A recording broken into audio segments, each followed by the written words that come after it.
செங்கல்பட்டு அருகே எங்கள் கிராமத்தில் நெல் கொள்முதல் நிலையம் திறக்கவில்லை என்றால் பதவியை ராஜினாமா செய்வேன் என்று ஊராட்சி மன்ற தலைவர் எச்சரிக்கை விடுத்துள்ளார்.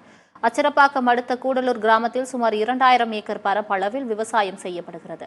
இங்கு அரசு நேரடி நெல் கொள்முதல் நிலையம் திறக்க வேண்டும் என பல ஆண்டுகளாக விவசாயிகள் கோரிக்கை விடுத்து வருகின்றனர்.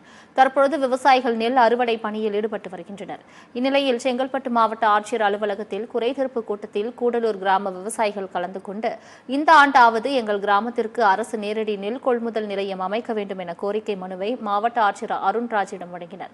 அப்பொழுது பேசிய கூடலூர் ஊராட்சி மன்ற தலைவர் அன்பழகன், கூடலூர் கிராமத்திற்கு அரசு நேரடி நெல் கொள்முதல் நிலையம் அமைக்கவில்லை என்றால் ஊராட்சி மன்ற தலைவர் பதவியை ராஜினாமா செய்து விடுவேன் என எச்சரிக்கை விடுத்துள்ளார்.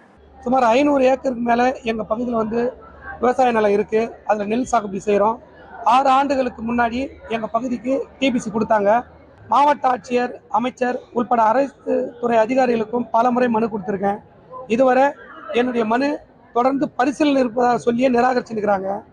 இந்த முறை எங்க பகுதிக்கு டிபிசி வரலன்னு சொன்னா எங்களுடைய கிராம ஊராட்சி பொதுமக்களுடைய முன்னிலையில மாவட்ட ஆட்சியர் தலைவரிடத்துல என்னுடைய பதவியை விலகலான்னு சொல்லிட்டு முடிவு செய்திருக்கோம்.